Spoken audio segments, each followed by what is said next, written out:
Welcome back to another week of Play Action Fantasy Football. Cameron here. We got the wide receivers ranking video coming out here in just a minute, but let us know if you have any issues with this list. Let us know if you'd switch anybody around, but I mean, there's two guys at the very top that are absolutely must starts, especially since they have performed pretty much every single week so far this year. Why don't we go ahead and jump into it? Starting off for us, we got number one, Justin Jefferson at the Panthers. Great matchup for him. He's just overall a great wide receiver. He's probably the best in the league. You can make the argument already, considering he's only been in the league for a couple years now. But against the Panthers, this is a great matchup for him.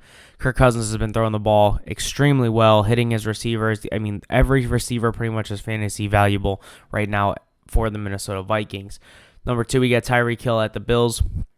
Tyreek Hill just had another fantastic day, and he just continues to prove day in and day out and year out that he is one of the top guys in fantasy football, and that's why he has snuck up even higher and higher in draft boards every single year, especially on the Dolphins roster. Number three, got Devontae Adams at the Chargers. The Chargers are at the bottom of the pack when it comes to the passing game, at least in coverage on defense. So the Raiders are definitely going to have a good advantage here, and Jimmy Garoppolo and Devontae Adams definitely seem like they have a connection. Number four is going to be Keenan Allen versus the Raiders, and Keenan Allen against the Vikings definitely had an amazing day, and now that Mike Williams is out, he's going to get even a few more targets per game, if not a good amount more. And Keenan Allen's going to bounce off that 215-yard game that he just had, so look out for Keenan Allen in Week 4. Number five, we got Stephon Diggs versus the Dolphins. Definitely a good matchup for Stephon Diggs. Dolphins are not the best against the pass as well. However, the Dolphins' offense is enough to keep them in a game big time. That Dolphins' defense, though, last week against the Broncos, only giving up 20 points, definitely a big plus. That kind of just defeated them to hold them down and let the offense just keep going at it. Number six is going to be Amon-Ra St. Brown at the Packers. Definitely a good matchup for him. Chris Olave and Michael Thomas, didn't matter if it was Derek Carr or Jameson Winston. They did really well against the Packers, and now the Lions, who have a slightly better team, if not a much better team, are going to Lambeau Field, and they got a good chance here. Number seven is going to be DK Metcalf at the Giants. Definitely a good matchup for him as well. The Giants are just pretty much in shambles other than that Week 2 win against the Cardinals. They just can't seem to get it together. They've had tough opponents, but still, they can't pick up any momentum on offense and defense.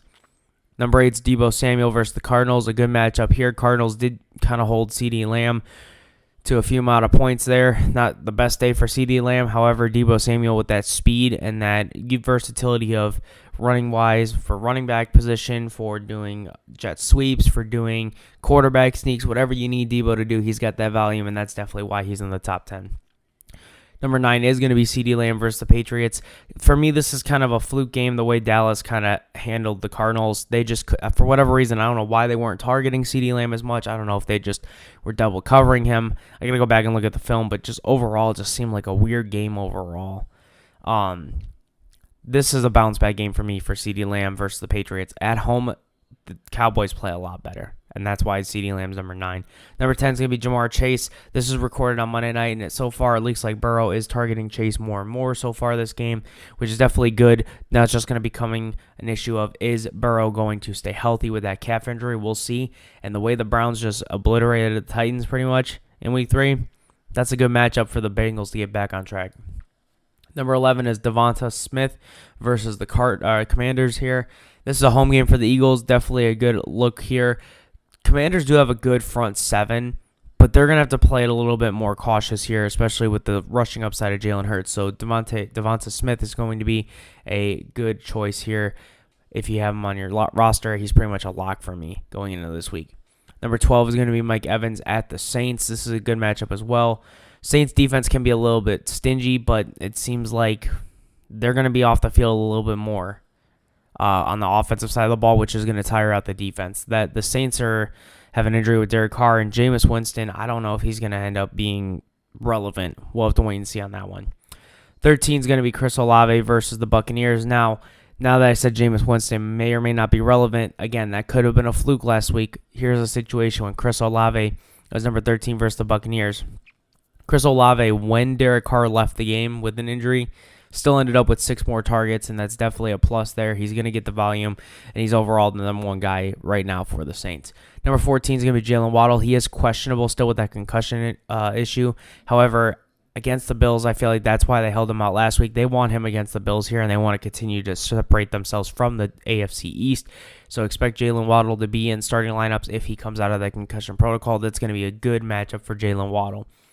Number 15 is going to be Brandon Ayuk versus the Cardinals, kind of similar to Debo. Brandon Ayuk is going to end up drawing more attention when you have Debo, doing a jet sweep or lining up in the backfield, or, the way that Debo played last week. Brandon Ayuk has that shoulder injury.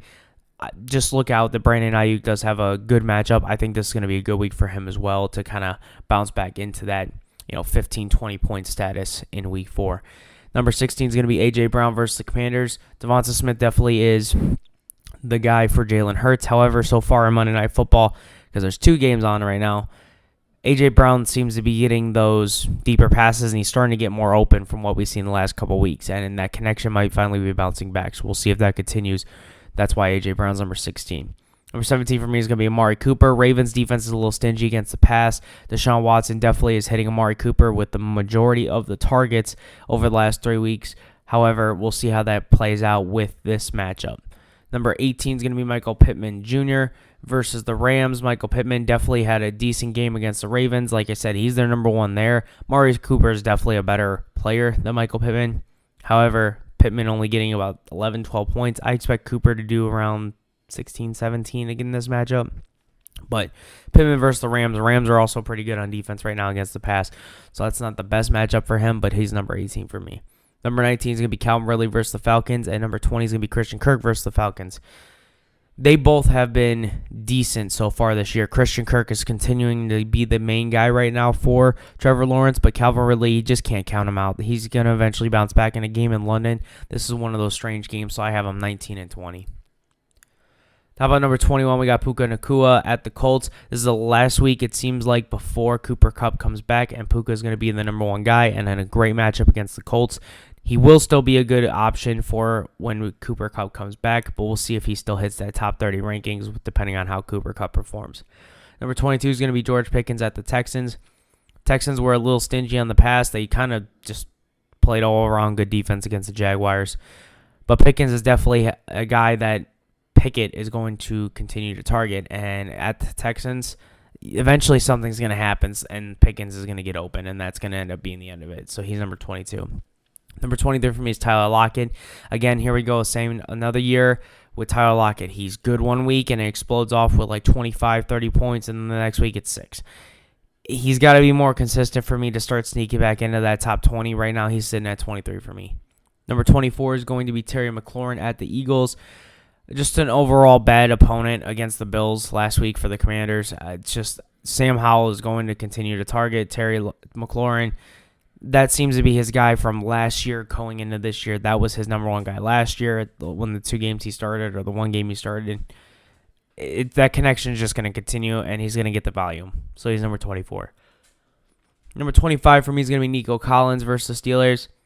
A little weird week for Nico Collins. He only had 5 points of fantasy, but again, something that you got to look at is how he's performed so far. It's just sometimes you have an oddball week, and we'll see if that was just the case in week 4, but for right now, I'm not bailing on Nico Collins on this one. CJ Stroud's definitely throwing almost 300 yards a game, and that's definitely a plus for these receivers in Houston.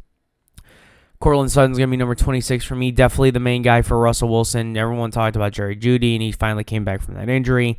All right, this is 2 weeks back. Let's see how week 3 does. But as of right now, Courtland Sutton has continued to produce week in and week out. Not wide receiver 1 numbers, but pretty dang close. He's right now a mid to upper wide receiver 2 for me. Number 27 is Jacoby Myers at the Chargers. Again, like I stated with Devontae Adams, Jacoby Myers has a great matchup against the Chargers, one of the worst pass defenses in the league right now, and it's just going to be Jimmy Garoppolo has already had that connection with Myers and Devontae Adams every single week so far. So as long as those guys can stay healthy, this is going to be a good matchup for Myers as well. Number 20, it's going to be Jordan Addison. He needed the touchdowns the first 2 weeks, but now you look at week 3, he's starting to get those targets. They've slowly been building up, and that's definitely a big plus. And now you get the Panthers in Carolina. This is great to have a quarterback like Kirk Cousins, who's a veteran, who's actually been playing phenomenal in a lot of leagues. So Jordan Addison's number 28 for me. Number 29, kind of like I said, I don't want to bail on Nico Collins, but here's the guy that's kind of sneaking up on Nico Collins, and that's Tank Dell versus the Steelers. Tank Dell now has 20 points and 25 points, depending on how scoring is. And, I mean, he's had a touchdown in 2 games, but take those away, he's still a mid-wide receiver 2 range, kind of a high-end flex. That's definitely good if you're in a PPR league. You know, these flex and our wide receiver 2s are not going to be scoring you 25, 30 points. If they do, fantastic. You drafted absolutely phenomenal. But depending on how many people in your league and stuff like that, that's going to determine, you know, where Tank Dell slides in on your lineup. Number 30 for me is going to be Zay Flowers at the Browns. Like I said, Browns have one of the best pass defenses in the league, if not the best right now. And Zay Flowers is definitely the guy for Lamar. Now, Rashad Bateman's questionable. Odell Beckham's still questionable. He's going to be the guy, okay? He's going to get the targets. He's going to get the volume, and he's going to be number 30 for me on this rankings. So that's our ranking video for the wide receivers. Quarterback one's coming out a little bit later today. Make sure you look out tomorrow for the running back and tight ends. And then, as always, starts and videos will be out on Thursday. Make sure you guys like and subscribe. Helps us a long way. We're trying to do this every single week so we can continue to help as much as possible for those who might be dealing with a toss-up at a position, or for people that don't know very much about fantasy football and are finally trying to get into it. We're here to help. Other than that, you guys have a good one. See you next week.